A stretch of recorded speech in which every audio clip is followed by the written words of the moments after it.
अस्सलाम वालेकुम जी, मेरा नाम वसीम मलिक है। पार्लिमान के बाहर इस वक्त मौजूद हूँ और वक्त हो रहा है रात 1:23 का जब मैं ये वीडियो रिकॉर्ड कर रहा हूँ। और अब तारीख़ हो चुकी है 10 सितंबर 2024। गुज़श्ता रोज़ 9 सितंबर को जो एक सिलसिला शुरू हुआ पाकिस्तान तहरीक इंसाफ के मुंतखब अवामी ओहदेदारों का, MNAs का पार्लियामेंट के बाहर गिरफ़्तारी का, उनका एक कसू था, वो गुज़श्ता रोज़ का जलसा था। उसके बाद सूरत हाल जो है वो इंतहाई संगीन हो चुकी है यहाँ वफाकी दारुल-हुकूमत इस्लामाबाद में। इतलात जो हैं वो कुछ अच्छी नहीं आ रही। बिलखसूस खैबर पख्तूनख्वा के जो CM हैं अली अमीन गंडापुर, उन्होंने जो गुज़श्ता रोज़ की एक तकरीर की थी वो कुछ नागवार गुजरी है कुछ हलकों पे। और इस वक्त इतलात ये हैं कि गुज़श्ता 7 घंटों से इस मुल्क के एक सूबे का वज़ीर आला लापता है, किसी को कुछ पता नहीं है। तो अब तक वफाकी दारुल-हुकूमत इस्लामाबाद में शाम से अब तक पिछले 8 से 10 घंटों में क्या कुछ होता रहा है, ये तमाम तर जो तफसीलात हैं आज की इस वीडियो में आपके सामने रखने जा रहा हूँ। सबसे पहले, जैसे मैंने आपको बताया कि मैं इस वक्त पार्लियामान के बाहर मौजूद हूँ, मैं थोड़ा सा आपको बता देता हूँ कि इस वक्त भी जो पुलिस है वो यहाँ पार्लियामान का जो मरकज़ी दरवाज़ा है वहाँ पर मौजूद है। ये बुनियादी तौर पर वो मुकाम है जहाँ से सबसे पहले जो पाकिस्तान तहरीक इंसाफ के मेंबर कौमी असम्बली शेर अफजल मरवत थे, उनकी गिरफ़्तारी अमल में लाई। उसके बाद पाकिस्तान तहरीक इंसाफ के चेयरमैन बैरिस्टर गोहर वो भी यहाँ पर पहुँचे तो उन्हें भी गिरफ़्तार कर लिया गया। और अब इस वक्त सूरत हाल ये है कि पाकिस्तान तहरीक इंसाफ के कुछ ऐसे मेंबर कौमी असम्बली हैं जो अभी तक वहाँ पर कौमी असम्बली में अंदर बैठे हैं। अगर वो बाहर निकलते हैं तो उन्हें गिरफ़्तारी का ख़दशा है। पुलिस भी अब यहाँ पर मौजूद है। शाम के औकात में मैंने एक वीडियो की थी जिसमें मैंने आपको बताया था और दिखाया था बिलखसूस कि जब कोई गाड़ी यहाँ से निकलती थी तो उसकी बाकायदा चेकिंग की जाती थी, क्लियरेंस दी जाती थी, फिर आगे वो जाती थी। बाज़ औक़ात तो हुक्मरान इत्तेहाद में शामिल जो MNAs हैं उन्हें भी रोका गया, उनकी गाड़ियों को भी चेक किया गया। तो इस वक्त सूरत हाल ऐसी है। पीछे भी हम देख रहे हैं कि अब रात के 2 बजने वाले हैं और मीडिया की जो DSNGs हैं वो भी बड़ी तादाद में मौजूद हैं, पुलिस भी मौजूद है। अगर बिलखसूस रेड जोन की बात करूं तो ताहाल जो 4 दाखिली और ख़ारजी रास्ते हैं उन्हें बंद कर दिया गया है। सिर्फ एक मार्गरा एवेन्यू वाला रास्ता है जो अभी तक खुला है। और इस सारे मामले में अब खैबर पख्तूनख्वा हाउस से भी कुछ अच्छी खबरें नहीं आ रही। पाकिस्तान तहरीक इंसाफ की वहाँ पर लीगल टीम और में इंसाफ लायर फोरम, उन्होंने प्रेस कॉन्फ्रेंस की। पाकिस्तान तहरीक इंसाफ की लीगल टीम की जो इस वक्त सरबराही कर रहे हैं सलमान अकरम राजा साहब, उन्होंने भी वहाँ पर प्रेस कॉन्फ्रेंस की। और इस सारे मामले में अब एक खबरें ये भी आई कि थाना संगजानी में जो साबिक तो कह रहा हूँ मौजूदा वज़ीर आला KP के अली अमीन गंडापुर हैं, उनके ख़िलाफ़ एक मुकदमा भी दर्ज कर लिया गया है। इतलात ये भी आई कि महमूद ख़ान अचकज़ई, उनकी भी गिरफ़्तारी अमल में लाई गई। और इस वक्त ज़ैन कुरैशी हों, इस वक्त आमिर डोगर हों, इस वक्त साहबज़ादा हामिद रज़ा हों, शेख वक़ास अकरम हों, वो पार्लियामान के अंदर मौजूद हैं। तो सूरत हाल ये है कि जहाँ एक तरफ मौजूदा वक्त में अरकान पार्लियामेंट जो कि मुंतखब अवामी नुमाइंदे हैं, उनको यहाँ पार्लियामेंट के गेट से घसीटा जा रहा है, गिरफ़्तार किया जा रहा है। मेरे साथ ये पीछे सुप्रीम कोर्ट ऑफ पाकिस्तान की इमारत है। उस इमारत के नाक के नीचे जहाँ एक तरफ चीफ जस्टिस काजी फ़ायज़ साहब जो हैं उनके नज़दीक पार्लियामान जो है वो सुप्रीम है, उसके दावे किए जा रहे हैं। दूसरी जानिब DG ISPR साहब आकर आए रोज़ प्रेस कॉन्फ्रेंस करते हैं और वो कहते हैं कि इस वक्त पाकिस्तान की जो फ़ौज है, इस्टेब्लिशमेंट है, वो गैर सियासी हो चुकी है।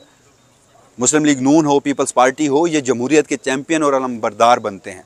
और इस सारे वक्त में सूरत हाल ये हुई कि पार्लियामान के बाहर से अरकान असम्बली को घसीटा गया।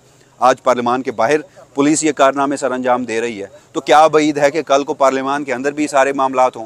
और हमें बताया जाता है कि आइन से ज़्यादा ये पार्लियामान सुप्रीम है जब अपने ज़ाती मकासद के लिए बात आती है। तो सूरत हाल इस वक्त ये हो चुकी है। और अगर हम इसे कंपेयर करें तो ये जो 9 तारीख गुजरी है और अब 10 तारीख शुरू हो गई है, ये पाकिस्तान की 77 साला सियासी, अदालती, समाजी, कानूनी, आइनी तारीख का एक और स्याह तरीन दिन, एक और स्याह तरीन बाब लिखा जा चुका है कि चाहे इससे कबल डिक्टेटर्स आए, उनमें भी इतनी जुर्रत और हिम्मत नहीं थी कि पार्लियामान के बाहर आकर अरकान असम्बली जो कि मुंतखब हैं उन्हें कॉलरों से घसीट कर गिरफ़्तार किया जाए। वजह सिर्फ पाकिस्तान तहरीक इंसाफ का एक जलसा। अब आ जाता हूँ मैं सबसे अहम बात पर। वो बात जनाब ये है कि एक मुंतखब वज़ीर आला है एक सूबे का और वहाँ से उसने 2/3 अक्सरियत ली है, यानी खैबर पख्तूनख्वा, और वहाँ की अवाम ने उसे वज़ीर आला मुंतखब किया है। वो गुज़श्ता 7 घंटों से नहीं पता उसका कहाँ है वो। इस हवाले से अली अमीन गंडापुर के जो भाई हैं उनका एक बयान सामने आया कि कल जब जलसा ख़त्म हुआ तो वज़ीर आला KPK वापस जा चुके थे। आज के रोज़ उन्हें एक मीटिंग के लिए बुलाया गया। अब मीटिंग किसके लिए, गुज़श्ता रोज़ की जो तकारीर थी वो किसके ऊपर नागवार गुजरी, ये सब आप जानते हैं। तो उन्हें मीटिंग के लिए बुलाया गया। वो यहाँ पर जब पहुँचे तो ना तो उनके गार्ड्स और ना ही वज़ीर आला KPK से किसी का कोई रब्ता हो रहा है।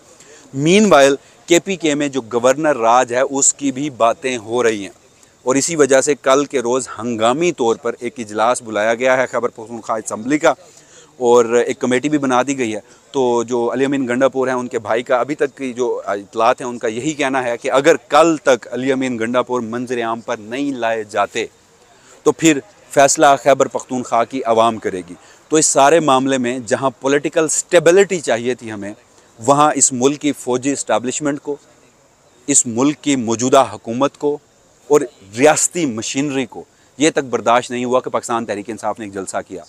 अब यहाँ पर सबसे बड़ा सवाल ये पैदा होता है कि आखिर ये सारे इक़दाम क्यों किए जा रहे हैं, इतनी पैनिक की सिचुएशन क्या है, क्या कोई एक और 9 मई हो चुका है?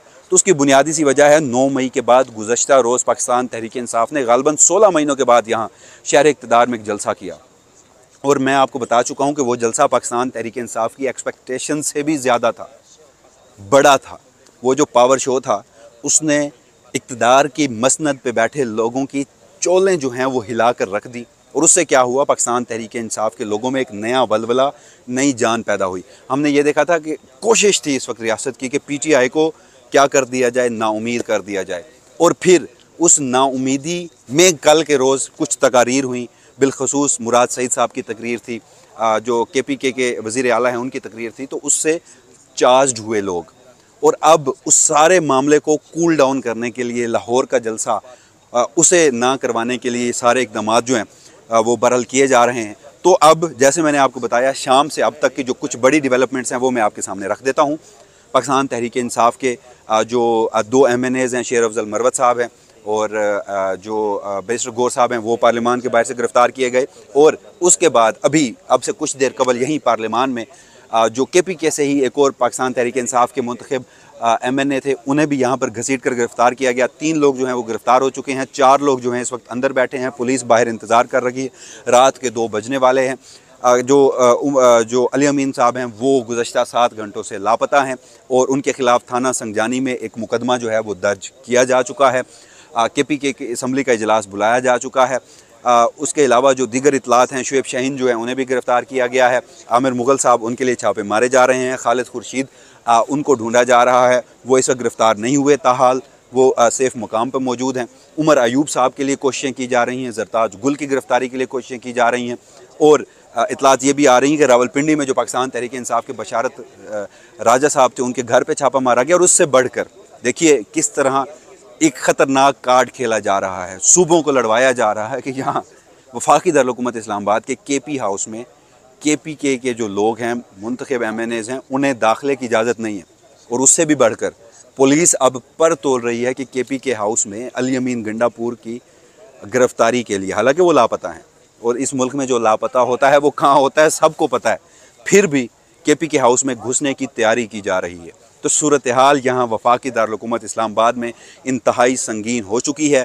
अब तक की ये इतलात थी, इस हवाले से जो भी इतलात मज़ीद आती हैं वसीम मलिक अपने इसी प्लेटफॉर्म से आपको आगाह रखेगा। तब तक के लिए मुझे दीजिएगा इजाज़त। अल्लाह निगहबान।